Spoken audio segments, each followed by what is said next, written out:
Hey, this is Cole Rasmussen. I am going to demonstrate the best way in how to take a patient's heart rate and also observe their body in order to read what is their respiratory rate. I'd recommend a lot of times doing the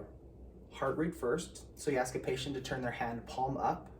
I like to sit perpendicular to the patient so that way I can observe what is their body and their wrist. Have them turn their hand, and doing the heart rate, have them turn their hand palm up in the anatomical position. On the thumb side is the radial artery. Use your pointer finger and or middle finger, and you can apply a little bit of pressure just a couple inches down from the thumb on the forearm to apply pressure to the radial artery. It's important not to use your thumb, since your thumb can also have its own pulse, and you don't want to confuse your pulse with what is the patient's pulse in taking their heart rate. So if you apply a little bit of pressure, you can feel many times the bounding of the artery as the heart is pumping, pushing the arterial pressure down, and count their pulse count it for 20 seconds and then times that number by 3,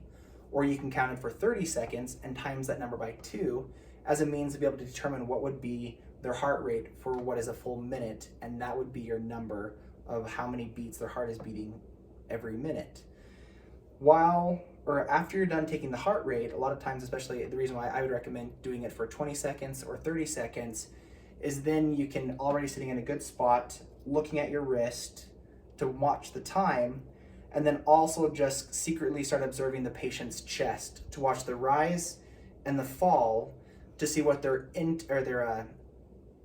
breathing is, to be able to watch the pattern of how many breaths they breathe in and how many breaths they let out per minute. You can also do that the same way to be able to count the breaths in and out over 20 seconds and times that number by 3, or 30 seconds and times that number by 2 to determine the amount of respiratory rates a patient would have in any 1 minute amount of time. So again,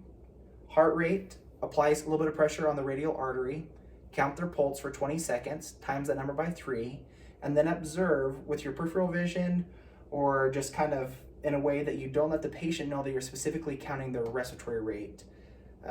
Because a lot of times if it confuses them, or then they feel like they have to accentuate it, or they might breathe faster, or they all of a sudden recognize what you're doing, it's better to just do it in a way that they're kind of a little bit oblivious.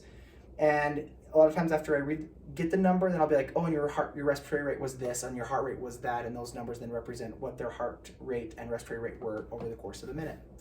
And by doing that, you get to determine what is that resting heart rate, or the heart rate and the respiratory rate of a patient is. And I hope that's effective and useful. Thanks for your time.